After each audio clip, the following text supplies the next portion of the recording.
In the current climate, where daily news cycles bring fresh developments regarding tariffs, a discernible tremor of uncertainty is running through the Canadian business community. Welcome viewers to my channel. If you're new here, please subscribe, like my video, and turn on notifications so you don't miss our next update. This pervasive uncertainty is indeed prompting some enterprises to genuinely consider the rather drastic measure of relocating their operations across the border into the United States. The initial appeal of such a move is understandable. The notion of effectively sidestepping the economic storm, which at times appears to be singularly directed at Canada, might present itself as a perfectly logical and proactive response designed to significantly mitigate the financial and operational risks posed by these tariffs. However, it is crucial to recognize that the complex undertaking of physically moving an entire company, with its intricate web of dependencies and established processes, is an endeavor that is far more challenging and multifaceted than a superficial assessment might suggest. Embarking on the economic calculus of shifting a company's entire operational base to the United States demands an exceptionally thorough and granular examination of every single complex factor involved. This is emphatically not a decision that should be approached with haste or taken lightly. Indeed, it is a strategic maneuver that will not prove suitable or beneficial for every single company facing these trade pressures. Among the myriad considerations that must be meticulously weighed are the often underestimated legal costs associated with the meticulous process of setting up entirely new entity structures within the U.S. legal framework, which can vary significantly from state to state. Furthermore, there is the formidable task of identifying and securing appropriate new premises, whether that involves office space, warehouse facilities, or large-scale manufacturing plants. This is often followed by the substantial capital expenditure required for fitting out or securing new plant and equipment, ensuring that the new location can fully support the company's production or service delivery needs. The human element also presents considerable challenges, requiring either the complex logistical exercise of relocating existing employees, complete with immigration requirements and cultural adjustments, or the potentially arduous and expensive process of hiring and training an entirely new workforce in a new market. Moreover, Canadian companies that seriously contemplate such a cross-border move will inevitably find themselves needing to navigate a bewildering array of unfamiliar employment and environmental regulations, which can differ not only at the federal level, but also significantly between individual U.S. states. The intricate dance of building entirely new supplier and customer relationships from the ground up in an unfamiliar market is another colossal undertaking that demands time, trust building, and significant investment. The complexities inherent in managing both U.S. federal and state taxes are notorious, requiring expert guidance to ensure compliance and avoid costly missteps. Furthermore, companies will be tasked with developing completely new routes to market, potentially necessitating a reevaluation of their entire distribution and sales strategies. Alongside this, there is the ongoing management of transportation costs, international shipping logistics, and varying domestic energy expenses, all of which can significantly impact a company's bottom line. Beyond these core operational considerations, the list of administrative and bureaucratic hurdles continues to expand. There is the potential and often unavoidable need for securing numerous new licenses, permits, and regulatory approvals for various federal, state, and local agencies.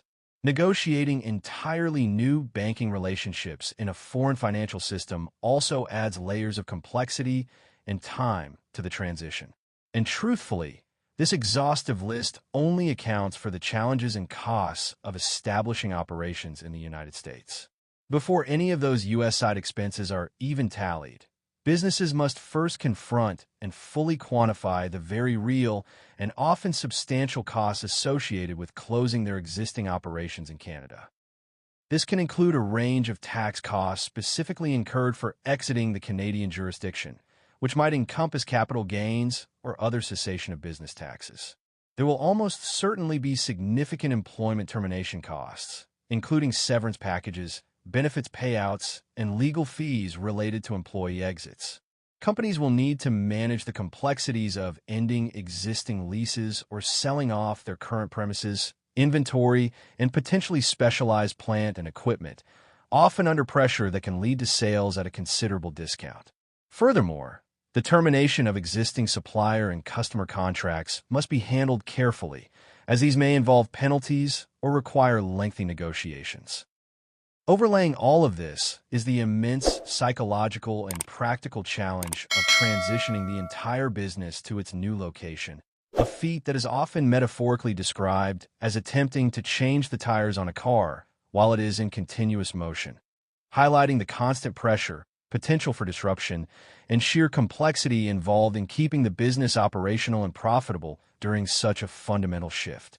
In providing counsel to a diverse portfolio of businesses, KPMG, a leading professional services firm, has observed that the predominant focus for most Canadian companies is not on wholesale relocation, but rather on developing and implementing robust mitigation strategies designed to directly reduce the immediate financial burdens imposed by U.S. tariffs.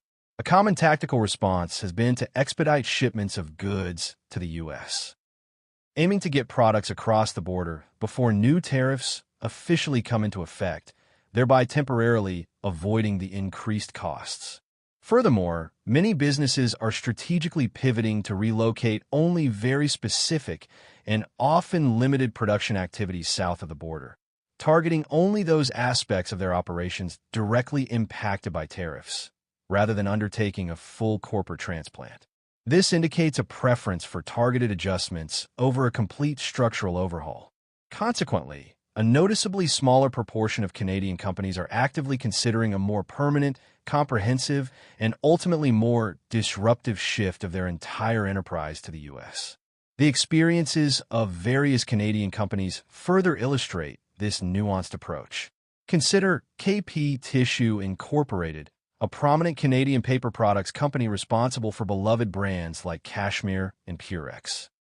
The company has publicly acknowledged that roughly one-third of its total revenue is currently exposed to the potential imposition of U.S. tariffs. However, critically, KP Tissue already possesses existing manufacturing facilities within the United States. Leveraging this existing infrastructure, the company is primarily considering expanding its current U.S. operations as a strategic response. Longer term, CEO Dino Bianco has recently indicated that the company might even evaluate the feasibility of establishing an entirely new manufacturing facility in the United States, signaling a measured, phased approach to potential cross-border expansion rather than an abrupt, all-encompassing move. Similarly, Ottawa-founded Shopify, the globally recognized e-commerce platform, has stirred some speculation by recently including a New York headquarters in a U.S. regulatory filing for the first time. While this alone does not confirm a full relocation of its primary operational base, it certainly suggests an increasing administrative or operational footprint in the U.S., possibly as a strategic measure to hedge against future trade uncertainties or to deepen its engagement with its substantial U.S. market. Trucking company Mullen Group is another entity actively exploring its investment options, driven by anxieties surrounding the potential flight of capital south of the border. Chairman Murray Mullen has taken a resolute stance, publicly warning Canadian political leaders that they must take strong, decisive action in response to the threatened tariffs. His implied message is clear. Without such intervention, the company may be compelled to direct its future investment and attention predominantly towards opportunities within the U.S. market.